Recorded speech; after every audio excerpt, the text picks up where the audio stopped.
عزیزانو موږ پښتانه خو ډېر د نامو د شهرت ډېر شوقیان یو. داسې چم وکړي چې یو سړی دی په کور کې 5 قربانۍ کوي. ښه خبره ده، 5 زامن دي، بابا دی، 5 قربانۍ کوي. راولاړ سه دی وکه دا ستا څنګ ته همسایه دی، کونډه ده، یتیمان دي. یو پسه هغو لر ور واستوه، بلکې دا ستا قصاب هم ور واستوه، ورسه دا یو پسه ودی ته ور حلال کړه. اشه چې په دغه کور کې یتیمان او دا پسه ته هلته کور ته وروستی او دا کشنیان راووتل، حریان سو، خوشحاله سو، په خندا سو، په منډه سو، ادې ته نارې ور واوه، ورور ته نارې ور واوه، خور ته نارې ور واوه، الله زموږ کرې پسه راوستی، الله زموږ کرې پسه راوستی. نو ستا څه فکر دی چې دغه یو یتیم وخندی، دا یو یتیم خوشحاله کې، زړه یې ور خوشحاله کې، دا یوه کونډه ده چې په کور کې دی، به نن د هغه اراده وه چې ګوره په کور کې د اختر ورځ د بینډۍ پخې کړم که کدو پوخ کړم، که بینډۍ کدو نه و دال به پوخ کړم، پروا نه لري. نو دا ته راولاړ شوې، تا د دې کور لره پسه وروستی، قصاب دې هم وروستی، هغه یې حلال کوي. یتیمانو ښه وخندل، ښه یې کبابونه پاخه کړو، ښه یې ځانونه ماړه کړلو، او ښه یې په کور کې د کبابو بوی سولو، او ښه یې په کور کې غوښې پریمان مطلب زیات ډېرې سولې. نو ستا څه فکر دی؟ الله به تا د غي پرېږدي؟ پر یوه بیشته خو الله تا ته یوه یوه نیکي درکوي. په خدای قسم چې الله به پر هر بیشته و تا ته د یوه یوه حج ثواب درکوي، د یوې یوې غذا چې د کافرانو سره جهاد وکړي د هغه ثواب به درکوي. دا زده کوي، دا وکوي. صحیح سو؟ بیا سړی غریب دی، وروره لیرې دی، په صحرا کې پروت دی، هغه د قربانۍ ترتیب نشته، 5 پسونه لري، دا یو پسه هلته ور واستوه، یا هلته پسه نشي ورسې، هلته دی ګنج له ورسه پسه وده تر واخلو، دا اختر پر ستا حلال کړه، یا زما په پلار، یا زما په مور، یا په ما پسې، یا زما دی، یا زما د بچیانو دی. څومره ښایسته خبره ده، څومره ښایسته خبره ده، دا به څومره خوندوره خبره یې. زه ته عجبه مشکات شریف حدیث وایم. یو ورځ پیغمبر علیه الصلاة والسلام همسایګانو په کور کې پسه مسه حلال کړی و. چې حلال کړی و نو څه غوښې د پیغمبر علیه السلام کر راواستولې. چې راوایستولې بیبیګانو سره وویلې چې یاره نبي علیه السلام دی څو ورځې کېږي غوښې نه دي خوړلې، نبي السلام عوام ډېر ورته کېږي. کراره ولاړ سولې، دا غوښې دلته په کوټبند کې کښېښولې، هلته تاخچه ولا پای کې کښېښو، ټکور یې پر کښېښو. چې کښېښوی خیر پیغمبر اسلام چې مازدیګر راغلی، ماښام راغلی، دی وویل یوې بیبي بل ټول ته ورسه غوښې راواخ، پیغمبر اسلام ته بیا ورپخې کړو. چې ورغلو غوښې وکتلې، په کاسه کې غوښې نه وې، ډبرې پرتې وې. دې سره حریانې شو. پیغمبر اسلام پوښتنه وکړه خیر خو به یې؟ ولې یا رسول الله څه غوښې راغلې؟ موږ تا لره کښېښو، موږ سره پیغمبر اسلام دی ښه غوښې دي، ښه غوښې راغلي دي، نو موږ ستا دپاره عینې چې ولې؟ ول سائل مایل خو به نه راغلی، سوالګر خو به نه راغلی چې د الله په نامه ښه راسره وکړي. ول و یا رسول الله یو سړی راغلی، د الله په نامه یې شی غوښتې، موږ ورته معاف کړه، الله دې معاف کړه، شی نسته په کور کې. پیغمبر اسلام ورته وفرمیل د هغه وجه ده چې الله رب العزت دستۍ غوښې د ډبرې کې سائل راغلی، سائل د الله د رسول کور لره، د الله د رسول د خیرات غوښې وې، خپل پسه یې نو حلال کړی، هغه الله ډبرې کې. نو زما ستا به بیا څه حالي؟ زما او ستا به څه حالي؟ دا خبره خو زده کړئ. او ښه مې زده سوله. وارې کې پسونه ستا څو کېږي؟ یو پسه دې کېږي په کور کې، یو پسه که 2 پسونه که پروا نه لري. هغه ته چې وایي هغه موږ وایي ملایان وایي دا پسه چې دی هغه بیا 3 حصې کوي، د مېلمنو دی، یو د بچیانو ده، یو خیرات که 3 پسونه دي، یو پسه ورکه، بس دا کار خلاص، خیرات ختم سو. دا 2 پسونه ستا د مېلمنو، ستا د کور، ستا د بچیانو. ښه خبره ده. بیا راولاړ سه 5 پسونه کوې، یو پسه دې زیات راوستلی د پیغمبر علیه السلام په مور پلار پسې وکړه، په پیغمبر علیه السلام پسې وکړه، پیغمبر علیه السلام په ازواج مطهراتو زموږ پستی په مندو مؤمنانو په مندو پسې وکړه، په ټول عالم اسلام پسې وکړه، په ټول عالم اسلام. څنګه شی خبرې در شایم، اسانه خبرې در شایم، پښتو خبرې در شایم.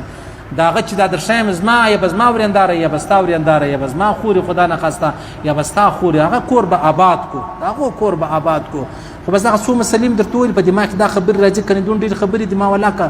ولاکه در مازدیګر لمانځه سره خلاص شو. نو په دې وجه باندې الله رب العزت موږ توفیق راکړي چې موږ قرباني وکړو، چې موږ قرباني وکړو. پخوا په اولو شپو کې د اسلام دا وه چې قرباني به کېدله، نو بس غوښې بیا تا تر 3 ورځو زیات نه سي وښولی، خامخا به خورې یا خیرات. اوس د الله رسول فرمایي پروا نه لري، غوښې دې په فریج کې کښېږدي، هېڅ پروا نه لري، که لاس دې که 20 ورځې دي. خو منګرها دغه ترتیب ورسره وکړه، دغه ترتیب ورسره وکړه، ورکړه غریبانو لره یتیمانو لره کونډو لره ورکړه ډېر غټه خبره ده ما په دې کې لیدلې دي په والله العظیم زه حج له تللی نو بیا ما لره ټلیفون راغلی زما یو زوی و نو هغه ډېر سخت یو جټکه ورباندې راغلی و ډېر یعنې بیخي مطلب دې ته مجبوره سوي و چې بالا به د کفن تیاري وکړو ما لره ټلیفون راوکړه ټلیفون چې راوکړه بیا ما دلې زما ملګری ټلیفون له راوکړه مالته دی وکړه څه وړه یو یتیم کور نور شو مال دغه وړه د یتیمانو کره ور چې واره وړو بس ما پښین به ما ټلیفون لرا کړی بس ما ځګر بیا ټلیفون سره وکورته مال څنګه سو بچي اول الحمدلله غدي بازی کوي الحمدلله جوړ دی هغه دی د باندې بازی کوي دا د یتیم په کور کې دومره پاور الله یې شي کني زه مطلب ما به ثواب کړو ما به کعبه شریف خلاف نه ولای وای ما به ملتزم نه ولای وای چې الله زما زوی را جوړ کا خو ما ته پته د عاجزانو چې په دا شي کې الله کمی خبرې یې دي پر تا چې مشکل رالی سخت رالی د یتیمانو کور خوشاله کا د الله رسول فرمایي کتا د چا کور لره خوشحالي وروړه الله فرمایي دا نه چې زه به تا ته اوس د یوه حج ثواب در کوم د 5 حج ثواب در کوم در دې کم ثواب باندې زه نه یم راځي چې ما تا ته جنت نه در کړی تا د چا کور لره خوشحالي وروړله دا پسې دې وروړی د یتیمانو کور لره خوشحاله سو کونډه خوشحاله سو هغه بچیان خوشحاله سولو پخوای بابا ژوندی قرباني به کوله نن د بلو قرباني ته سترګې دي نو اوس چې دغه قرباني تاور ردی کور د خوشحالي راوستله الله فرمایي د دې ثواب نه دی چې زه تا در کوم د دې ثواب ما سواله جنت زبل یو شي نه در کوم نه د حجو نه د عمرو نه د خیراتو دی بس زه خالق په دې راضي کېږم الله فرمایي دا تا چې دا نیک عمل وکړي زلتا دا ستاد د نیک عمل زه په دې راضي کېږم زه جنت ترکم کوم جنت نه کې درځه زه نه يم راضي نه يم خوشاله چې د زور حج او ثواب درکم الله فرمایي زه نه يم خوشاله چې ما وتا ته پر دا خوشالي چې شنه در کړی جنت نه در کړی خوشاله کې د یتیمانو کورونه خوشاله کې د کندو کورونه خوشاله کې کالی ورکې ته تخپل کالی مکو د یتیمانو ته کالی ورکه چې ستا درجه د عبد الله بن مبارک د سفیان ثوری ته رسیږي کنه رسیږي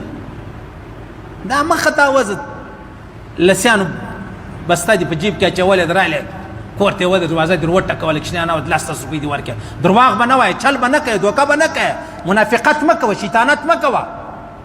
دا مکه چراله د خلکو بي عزتي کوي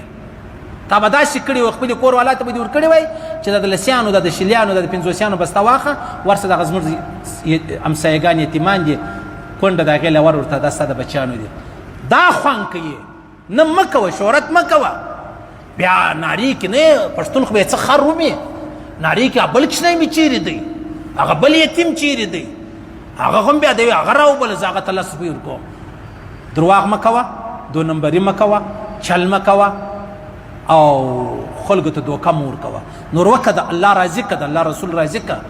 جنت پیدا کا او جنت پیدا خبرو پیدا کیږي صحیح سو عزیزانو الله رب العزت ویل اوریدل قبول منظور وګرځي الله دې مشته ټول توفیق راکړي د قرباني